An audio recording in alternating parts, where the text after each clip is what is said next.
방화 6구역을 재개발하는 레미안 엘 라비네라고 있습니다. 네. 일반 분양 280개, 분양가가 한 17억, 18억 나오겠죠? 그러면 경진 5대1, 10대1? 5대1, 10대1. 예, 그 정도면 해볼 만도 할 것 같기도 하네요. 월계 중 S클래스가 있는데 네. 서울원 아이파크 옆에 있어요.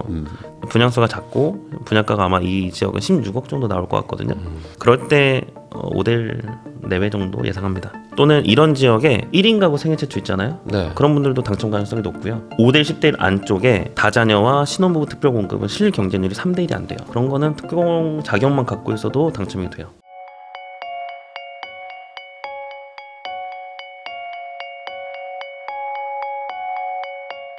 청약 전문가이시죠, 원룡이님하고 이야기 나누고 있습니다. 그러면은 이제 연말이고 이제 내년이 이제 얼마 안 남았습니다. 그럼 26년에는 어떤 청약 시장에서는 뭘 주목을 해야 되는가? 이렇게 한번 정리 한번 해주시면 좋을 것 같습니다. 예, 일단 지방을 몇 개 얘기할 거긴 한데 지방보다는 수도권에 훨씬 더 집중이거든요. 네. 지방 워낙 살 게 많아요. 가격도 많이 안 올랐기 때문에 뭐 사든 당첨을 받든 다 저는 추천입니다. 일단 서울에서도 서울 최중심지하고 약간 외곽지, 수도권에서도 3기 신도시와 2기 신도시 남은 것들, 그리고 그 외 지역 이렇게 구분해서 보면 좋을 것 같아요. 일단 가장 관심을 많이 갖고 계신 지역이 강남권이잖아요. 네. 한 대여섯 개 있습니다. 강남권 적어왔습니다. 네. 예. 항상 업데이트해야죠. 역삼 센트럴 차이가 특별공급 접수 예정이 있어요. 기관 추천 특별공급 분양한다는 거죠. 여기 은하서 아파트 재건축인데 237세대 중에서 87세대 일반 분양이에요. 네. 이런 게 한 2만 명 들어오겠죠. 몇 대 몇이야 이게? 87개 중에도 절반을 덜어내야 됩니다. 네. 특별공급 빼야 되니까. 그럼 40개 중에 2만 명이 경쟁한다. 500대1입니다. 500대1이네요. 예, 네. 이런 겁니다. 그리고 더 심한 데가 있는데 서초 신동아 재건축 아크로드 서초. 그거는 1100세대급인데요. 네. 일반 분양이 50개. 50개. 특별공급 절반 제하고 또 2만 명 들어가면 1000대 네. 뭐 이런 겁니다. 그거는 트리니원이 70점 커트라인이 나왔잖아요. 네. 시세 차익이 반포가 훨씬 큰데 아크로드 서초의 최저 커트라인이 훨씬 높을 거예요. 74, 75, 76 이렇게. 네. 이거는 이제 구조 때문이죠. 워낙 분양 수가 적으니까. 숫자가 적으니까. 네. 그리고 작은 단지 더 분양하는데 오티를 반포라고 신반포 21차. 그것도 251개 중에 87개 분양합니다. 네. 재미없죠. 네. 신반포 22차도 160개 중에 28개 일반 분양. 네. 이거는 뭐 상식상 알아두면 좋은데 30세대 미만 일반 분양은 분상제 적용이 또 아니에요. 이런 것들이 포인트인 것 같아요. 분양가가 얼마나 나올까? 강남의 분상제가 해제되면 얼마까지 분양가 나올까? 이건 관전 포인트입니다. 그다음 작년에 그 DH 방배 분양했을 때 네. 제가 반포, 청담, 대치 기다리지 말고 방배에서 안착하시자라고 해서 당첨자가 20명 이상 나왔거든요. 그 배경이 일반 분양이 엄청 많았어요. 그 당시에 일반 분양이 1244개 나왔거든요. 네. 엄청나죠. 근데 방배에서도 이보다 낮지만 꽤 많이 분양합니다. 13구역을 재개발하는 포레스트 자이가 있거든요. 방배 포레스트 자이가 2200세대급인데 550개 정도 일반 분양. 그래서 반포 DH 락클라스를 고민하시는 분들이 네. 눈을 낮춰서 여기 해야 될까 고민을 하셔야 됩니다. 그거 많이들 기다리고 계시잖아요. 네. 네, 거기가 더 대박일 것이다 뭐 이러면서 그거 기다려야 됩니까? 어떻게 해야 돼요? 네. 69점 컷은 나올 것 같거든요. 네. 왜냐하면 84제곱이 거의 1200개, 1300개 일반 분양해요.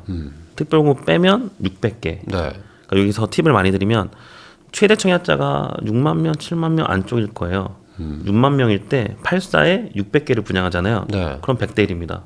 이때는 타입이 여러 개로 쪼개지니까 어떤 타입은 70점 넘어가는데 어떤 타입은 69점이 하나, 두 개 나올 수 있고, 근데 당첨 연수가 가입자 순으로 동점자를 처리하니까 한 25년은 넘어가야 좀 기대해 볼 만하지 않을까 싶어요. 쉽지 않다. 쉽지 않다. 그러니까 거기 그 낮은 확률에 걸 바에는 차라리 지금 거는 게 나을 수도 있겠다. 맞습니다. 같은 69점인데 15년 차가 반포는 쉽지 않다. 방배로 가자. 네. 그럼 여기가 지금 강남권을 얘기를 해주셨는데 현실적으로 지금 숫자가 너무 세잖아요. 지금 뭐 몇백 대 1 얘기들이 지금 나오는 거니까. 네. 이 정도 말고 서울 나머지 지역에서는 좀 없을까요? 많아요. 많습니다. 네. 싹 불러드릴게요. 방화 6구역을 재개발하는 레미안 엘 라비네라고 있습니다. 네. 일반 분양 280개. 분양가가 한 17억, 18억 나오겠죠? 그러면 경진 5대1, 10대1? 5대1, 10대1. 예, 그 정도면 해볼 만도 할 것 같기도 하네요. 맞습니다. 월계 중 S클래스가 있는데 서울원 아이파크 옆에 있어요. 근데 분양수가 작고 분양가가 아마 이 지역은 16억 정도 나올 것 같거든요. 그럴 때 5대1 내외 정도 예상합니다. 네. 근데 흑석은 인기가 되게 많아서 흑석 8구역, 이제 9구역, 뭐 11구역 이런 데는 동작구잖아요. 네. 그 이수역 힐스테이트가 분양했기 때문에 22억에 그 가격을 그대로 나오게 되면 그래도 15,000에서 2만 명 정도는 청약이 들어갈 것 같아요. 그럴 때는 100대1 정도 나올 것 같습니다. 네. 네. 그러니까 이것도 되게 전략적으로 잘 넣어야 된다는 얘기네요. 결론은. 맞습니다. 경쟁률 높은데 넣어봐야 사실 확률 싸움이기 때문에 안 되면 그만인 거잖아요. 네. 이런 거 좀 공부를 좀 해야 될 필요가 있겠네요. 맞습니다. 네. 그리고 또 좀 그 경쟁률 좀 괜찮은데 그러면. 괜찮은데 네. 노란지 팔은 빼겠습니다. 네. 거기는 좀. 네, 연일구역이라고 네, 서대문 쪽이긴 한데 외곽지예요. 네. 그런 데는 한 5대1 나오지 않을까 싶습니다. 그 이하 나올 수도 있어요. 그다음 물레 진주 아파트 재건축이나 신풍역 더샵, 특히 신풍역 더샵이 신길 뉴타운의 왼쪽에 있어서 네. 신원선선하고 같이 붙어 있는데 예상 분양가 17억이 나왔어요. 근데 그 지역이 뭐 19억 정도 하니까 그냥 그 정도면 쏘쏘하게 한 7, 8천 명 접수한다고 가정하면 그래도 한 15대1, 20대1 정도. 15대1. 네. 그러면 현실적으로 당첨 가능한 경쟁률이라는 건 뭐 대략적으로 어느 정도를 봐야 돼요? 점수로 한 10대1 나오잖아요. 네. 그러면 59점 정도도 됩니다. 59점이라는 점수는 2인 가구 최대 점수예요. 딩크족. 네. 1인 가구 최대 점수가 54점이니까 네. 그럼 만 45세, 청약통장 15년 등등해서 무주택을 유지한 분이 혼자 산다라고 하면 54점. 그때는 5대1에서 10대1 이하까지도 네. 도전해 봄직하죠. 해볼만하다. 예. 아주 낮은 스펙은 아니에요. 또는 이런 지역에 1인 가구 생애 최초 있잖아요. 네. 그런 분들도 당첨 가능성이 높고요. 특히 5대1, 10대1 안쪽에 다자녀와 신혼부부 특별공급은 실 경쟁률이 3대1이 안 돼요. 네. 그런 거는 특공 자격만 갖고 있어도 당첨이 돼요. 굉장한 팁이죠. 네. 예. 그러니까 한 5대1, 10대1 정도면은 충분히 해볼 만도 하다. 가점이 좀 괜찮고 하시면은 특공 맞습니다. 조건이 된다면 그런 데가 또 있나요? 예. 그리고 제가 처음에 그 경기도 내에서도 말씀드렸는데 네. 남아있는 이기 신도시가 있잖아요. 그러면 남아있는 이기 신도시가 동서남북으로 보면 어디 있을까예요. 네. 동은 없어요. 서는 검단 신도시, 네. 뭐 영종 하늘도시 이런 데가 있는데 영종은 너무 외곽이고 그 동네에서 소진을 해야 되니까 검단 정도. 검단은 역세권은 분양이 거의 다 끝났고 네. 외곽 쪽에 남아 있어요. 검단의 분양가가 지금 8사 기준에서 6억이 넘어갔거든요. 네. 그 가격을 받아주지 못하는 지역들에서 분양을 해요. 무순위가 많이 나옵니다. 네. 그리고 경쟁률도 3대1, 5대1. 그럼 실거주자가 딱 하기 원하는 네, 그런 사이즈죠. 그 다음에 조금 남아있는 서부권에는 운정신도시의 운정역 인근의 GTX역 인근에 좀 남아있고요. 거기는 어떻게 보십니까? 그쪽. 되게 좋은데 많이 셀 거예요. 서부권이라서 파주뿐만 아니라 고향 사람들 청약 많이 할 거고 강서나 은평 사람들도 청약이 들어오는 지역이라서 경쟁률 셉니다. 네. 네, 한 7억대 분양이 나와도 한 50대1 내외가 예상이 돼요. 그러면 60점대 중후반. 네. 북쪽에는 양주 회천지구가 있는데 분양 거의 끝났습니다. 그리고 분양가가 시세보다 높아요. 거기는 미달 수준이에요. 네. 네, 그런데 그러면 신축을 매수하는 게 나을 수도 있겠죠. 그런 데가 있고 남쪽으로 가면 이제 평택, 고덕신도시, 오산 세교지구 이런 데가 있는데 세교지구도 분양가는 착해요. 그 화성이나 오산 평택에서의 실거주자들한테는 괜찮아요. 네. 그다음 평택 고덕신도시는 뭐 2단계, 3단계 지역이라고 있는데 거기는 평택에서 가장 살기 좋은 지역이라고 꼽히기 때문에 분양이 워낙 많잖아요. 브랜시티도 있고 네. 가재지구도 있고 뭐 화양지구도 있고. 근데 그 중에서 최고 선호가 그쪽이라서 분양이 나오면 해봄직합니다. 그래서 남부권에서는 되게 많다. 그게 2기 신도시까지고요. 되게 많죠. 얘기하다 보면 네. 그만해요. 3기 신도시 이제 올해가 2021년 그 똥 싸놓은 게 있잖아요. 사전 청약. 네. 그게 다 치우는 해거든요. 사전 청약했던 공공 분양이 올해 본 청약으로 거의 됐고 내년부터는 민간 분양합니다. 민간 분양할 경우는 권역에 맞춰서 뭐 동북권이다 그런 남양주나 뭐 진접 가는 거고요. 동남권이다 하남 교산 가는 거고 서부권이다 고양 창릉 가고 뭐 서남권이다 만산이나 신길 이런 거 가는 거고요. 최근에 거모지구로 분양을 또 하거든요. 네. 시흥 거모지구라고 초지역에서 왼쪽으로 좀만 가면 있는 지역인데 안산 생활권이에요. 네. 분양가가 6억대입니다. 괜찮아요. 그런 데는 시흥, 안산, 화성에 거주하시는 분들이 청약할 만하다. 그러면은 그 이제 경기도권까지는 어느 정도 얘기를 해주셨고 네. 이제 지방은 사실 뭐 지금 뭐 미분양도 많다 뭐 이러는 상황에서 청약을 노려야 되는 건지 뭐 이런 것도 좀 궁금해하실 것 같기도 하거든요. 예, 안 그래도 제가 좀 찾아봤었어요. 이제 알고 있는 것 외에도 뭔가 둘러볼 게 있나? 그러면 저는 이제 큰 거부터 보는 걸 좋아하니까 그래야지 머릿속에 정리되잖아요. 네. 5대 강역시 부산, 뭐 대구, 울산, 대전, 광주 보면 광주는 크게 뭐 없고요. 이제 부산이 반포와 같은 일극지의 형상을 보이고 있어요. 네. 최근에 분양했던 뭐 해운대나 백스코 인근의 단지들이 되게 비싸게 분양했거든요. 11억에서 14억대 네. 완판, 84 이래요. 그런 데에서 분양을 할 경우는 잘 될 겁니다. 예를 들어서 안락 1구역 재건축이 있는데 동네 푸르지오 에드포레라고 여기 대단지에다가 동네에 있어서 괜찮아요. 이런 데는 고분양가 해도 잘 될 것 같다라는 지역이고, 울산 같은 경우는 굵직한 게 분양이 거의 다 끝났습니다. 광역시인데도 불구하고. 근데 하나 남은 게 볼만한 게 태화강 센트럴 아이파크라고 있어요. 700세대급인데 전부 다 일반 분양합니다. 그런 데가 울산에서 볼만하다. 그 다음에 대전은 분양가가 많이 비싸졌어요. 그리고 분양권도 많아요. 입주권도 많고 차라리 분양받는 것보다 대전은 매수하는 게 낫다. 그 다음 대구. 대구는 분양을 거의 안 했잖아요. 네. 대구는 뭐 이제 없잖아요. 네. 예, 분양이 있어도 사는 게 나은 지역이니까 지금도 할인 분양하는 게 되게 많아요. 예, 그런데 분양을 받는 것보다 사는 게 낫다. 또는 신축을 싸게 매수하는 게 낫다. 그 다음에 우리나라에 전국 청약지가 있습니다. 2군데가 있어요. 어딘가요? 세종하고 평택 고덕신도시. 근데 고덕신도시는 말씀드렸으니까 세종의 5생활권을 분양합니다. 올해 분양했던 이제 아파트는 입지와 분양가 약간 애매했었어요. 근데 이제 나올 5생 중에 괜찮은 거는 해볼 만합니다. 그래서 5생활권 전국 청약지 관심. 그러니까 지금 말씀하셨던 해볼만 하다라는 것들, 특히 뭐 아까 고분양까지만 뭐 부산은 해볼만 하다 이런 것들은 이제 내가 청약에 당첨되면 입주할 때쯤 되면 내가 상가 가격보다는 그래도 좀 올라가 있을 만한 확률이 높다 이렇게 말씀을 하시는 거죠. 맞습니다. 중간에 팔 수도 있고요. 네. 그 지방도 그렇고 결국에는 이 청약이라는 게 어느 정도 그래도 나이도 있고 가점도 좀 모아놓은 사람들이 이거를 하는 거는 괜찮을 수 있는데 지금 뭐 20대, 30대 이런 분들은 그러면 청약을 어떻게 접근해야 됩니까? 일단 계약금만 있고 전매잔이 없는 단지거나 입주 전에 팔 수 있는 지역 같은 경우는 한번 해봐도 될 것 같아요. 왜냐하면 많은 사람들이 청약을 통해서 네. 부를 쌓아가는 과정을 겪었거든요. 저도 그랬고 계약금 10%가 출발인 것 같습니다. 분양가가 뭐 8사가 6억인 지역은 5구는 4억 하잖아요. 네. 10% 4천만 원 모아두면 선택인 것 같습니다. 비트코인 주식하거나 아니면 계약금 10% 분양권 넣거나. 그럴 때는 자기가 대출을 감당할 수 있는 소득이 있어야 되니까 적어도 연봉 뭐 4천 전후 이런 분들은 대출을 그래도 한 2억 이상은 감당할 수 있겠다 판단이 들거든요.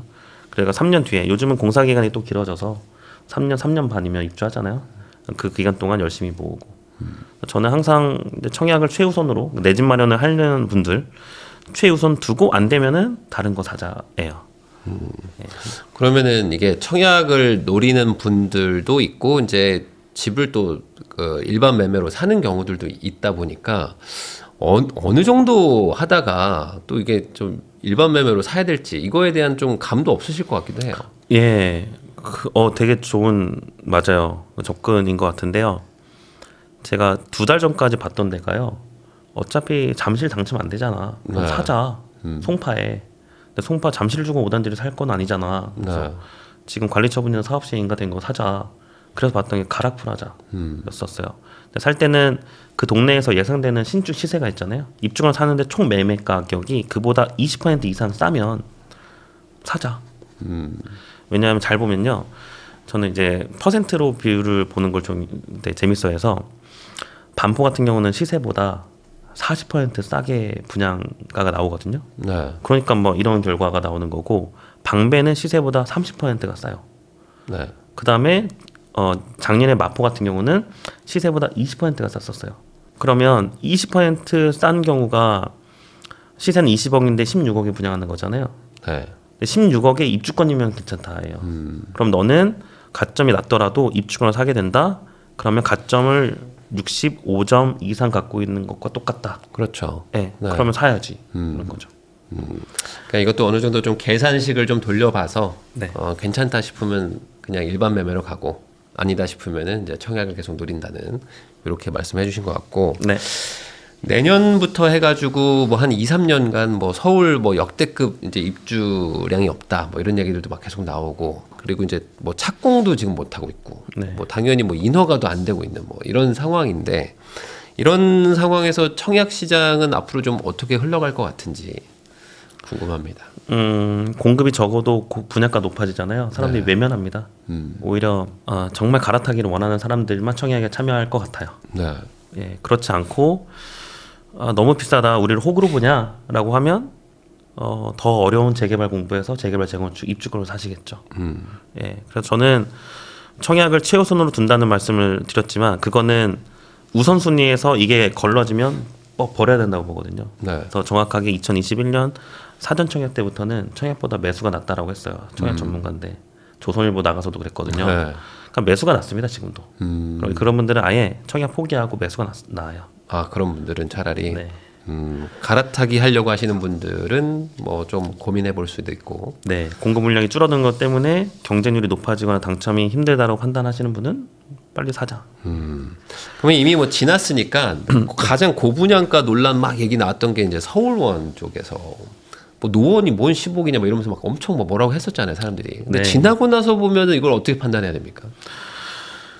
그때는 진짜 선별했거든요. 네. 5구부터 대형까지 있었어요. 네. 거기 7274 이제 소유자분들 계시겠지만 방이 2개예요. 네 맞아요. 예. 구조가 좀 이상한 집도 있었고. 예, 그 다음에 84에서도 해야 될 것만 따로 있었고 91 타입도 기억나는 게 G 타입인가 걸렸을 때 북향 말고 남향만 보는 뻥뷰 있잖아요. 네. 그런 것만 걸릴 수 있는 것만 하자. 보통은 경쟁률이 높아서 틈새만 찾아다니는 작업을 주로 하는데 네. 서울원 아이파크 같은 경우는 좋은 것만 하자였거든요. 네. 좋은 것만 고르면 됩니다. 예, 거기에서 오케이 뭐 층만 잘 걸리면 땡큐야. 뭐 중층 이상 걸리면 뭐 고 하는 거지거든요. 지금도 보면 다음 달에 전매가 풀려요. 네. 근데 프리미엄 예상되는 게 1억 이상이긴 합니다. 이게 맞냐 틀리냐는 저는 잘 모르겠어요. 그럼 지나고 나서 보면 결국에 고분양가 같았지만 결국에 신축발이라는 게 있기 때문에 네. 지나고 나서 보면 이 가격이 또 합리화가 되는 뭐 이런 거가 앞으로도 계속 반복이 된다고 봐야 될까요? 다른 것 같아요. 케이스가 서울원은 케이스를 보면 그 옆에 배구지와 상급지 역할을 같이 하는 장위 뉴타운이 있잖아요. 네. 거기가 탄탄하게 받쳐주고 있기 때문에 얘가 인정이 되는 가격이라고 보는데 나홀로나 아니면 아예 개발성이 부족한 지역 같은 경우는 그냥 다른 지역과 동일하게 흘러가겠지는 위험한 생각 같습니다. 그게 극단적으로 나온 아파트가 2년 전에 분양했던가 그 도봉의 금호 어울림 있었어요. 그게 분양이 9억 8억이었거든요. 84가. 그런데도 지금까지 최근까지도 미분양이었던 걸로 알고 있어요. 그러니까 이제 지역 특색인 것 같습니다. 그러니까 결국에 분양가가 합리화가 되려면 어떤 매력도가 있든지 무언가가 있어야 된다. 그런 거 없이 그냥 단순히 그냥 비싼 거는 합리화되는 건 아니다. 네. 그럼 반대로 서울원 아이파크 때문에 주변에서도 야 저게 15억이고 16억이면 야 우리도 이제 재건축하면 이만큼 가는 거 아니야? 뭐 이러면서 또 약간 기대감 생기는 것도 있거든요. 네. 그럼 옆에 만약에 분양이 완판되고 잘 되면 일반 매매 쪽에도 영향을 좀 주지 않을까요? 완벽하게 영향을 줍니다. 그거는 청주, 그러니까 지방에서도 똑같이 작용했던 것 같아요. 네. 이걸 케이스로 몇 년 전에 강의도 뭐 창원, 청주, 천안 이런 지역들에서 그런 패턴들이 고분양가가 완판되고 주변의 시설 끌어올리는 네. 그걸 많이 봤었는데 부작용도 있어요. 그렇다가 막 분양을 때려짓잖아요. 네. 그럼 평택처럼 나올 수도 있어요. 예, 그래서 적당한 공급량에 적당한 규모의 브랜드가 중간에 계속 쳐준다라고 하면 저는 그 지역은 계속 좋아진다고 보는 거고 그게 서울의 이제 뉴타운 쪽이나 재개발 밀집 지역들 그렇게 봅니다. 그러니까 이게 일반 매매를 하는 분들도 청약 그 어떤 당첨의 어떤 그 수준 이런 것들도 한번 같이 볼 필요는 있을 것 같아요. 이 동네에 수요가 얼마나 몰리는가 이런 것들. 맞습니다. 이런 게 있어요. 어제 본 매물이거든요. 네. 그 정자동의 그 니트마을 네, 이번에. 리모델링 네. 거기가 27억이 나왔잖아요. 84가. 네. 근데 그거와 좀 떨어져 있는 분당 더샤파크 리버라고 있어요. 네. 입주한 지 2년 됐습니다. 나홀로 느낌이긴 한데 그래도 너무 좋고 다 가까워요. 이것저것 이용하기. 미금역 가깝고 거기가 15억과 16억대 매물이 각각 있어요. 네. 그러면 신축이 분당에서 딱 들어오거나 선도지구가 재건축 될 때 예상되는 가격대를 사람들이 머릿속에 떠오르잖아요. 그것과 입지 대비 비교해서 15억은 싸다라고 판단이 들더라고요. 근데 그런 거가 일반 매매하는 사람들이 봐야 될 포인트죠. 네. 금매입니다. 제가 볼 땐 금매예요. 그러니까 27억에도 분양이 되는데 옆에 15억 신축이면 아무리 뭐 조건이 나쁘더라도 너무 차이 나는 거 아니냐. 이런 식으로 또 역발상 생각을 해볼 필요도 있다. 이렇게 얘기해 주실 것 같습니다. 그 청약 통장을 깰 필요는 없다고 아까 또 얘기를 해주신 것 같기도 한데 네. 얼마 넣냐 이거 가지고 지금 논란이 많거든요. 그러니까 원래 뭐 10만 원씩 넣으라고 할 때는 아무 생각 없이 넣어도 됐는데 이제 25만 원으로 늘어나니까 이거 계속 넣는 게 맞아? 하면서 차라리 2만 원 넣을까 막 깰까 막 계속 이런 고민들 하시는데 금액은 어떻게 넣어야 돼요? 이거는 제가 답을 딱 드릴게요. 네. 2009년 노통장. 네. 2009년도 가입한 청약 종합저축은 25만 원으로 넣고요. 네. 그 다음에 그 전에 얘네들보다 더 먼저 가입하신 청약 저축통장이 있어요. 네. 그런 분들은 25만 원 상향입니다.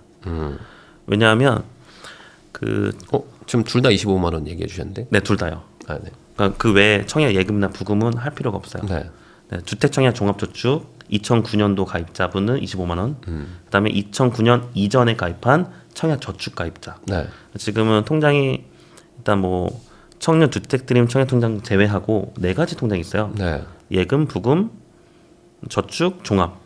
이 중에 공공 분양에 청약하여서 점수가 아니라 예치금 순으로 당첨되는 공공 분양은 2개 청약 통장만 쓸 수가 있어요. 종합하고 저축. 네.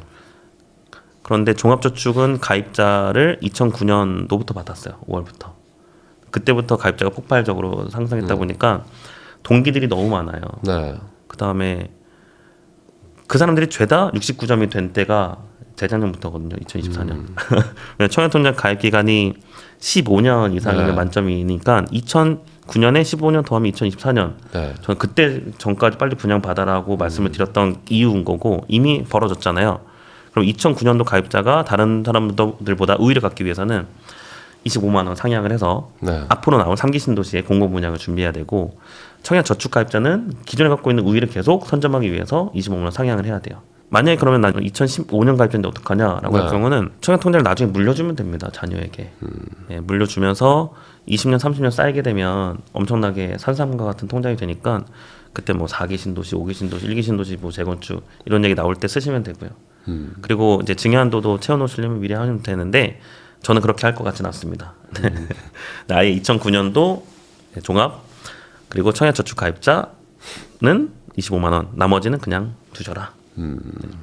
뭐 나중에 뭐 물려주든지 뭐 이렇게 하더라도 네. 가능하면 그러면은 돈이 너무 급한 거 아니면 깨지는 마라. 이렇게 이해하면 될까요? 예, 그리고 급하면 예금담보대출 받으시면 됩니다. 네. 그렇게 해서라도 우선 유지는 해라. 예, 유지해야지 또 언젠간 또 당첨이 돼요. 왜냐면 저도 2년 전에 의왕에 당첨된 적이 있거든요. 네. 시세가 수도권 진짜 바닥일 때 다주택자 수원 사람 의왕에 분양을 받았죠. 기타 지역으로 청약이 들어가서 네. 예비 당첨을 받고 예비 추첨에 들어가서 분양권을 취득한 다음에 작년에 팔았습니다. 네. 예, 그게 인덕원 퍼스비엘이라는 아파트였어요. 그러니까 이게 지금은 규제가 너무 이제 화랑이 되니까 규제를 통해서 잠잠해 시켰잖아요. 근데 나중에 업앤다운일 때, 다운일 때 이런 다주택자나 저스펙자들에게 당첨 기회가 옵니다.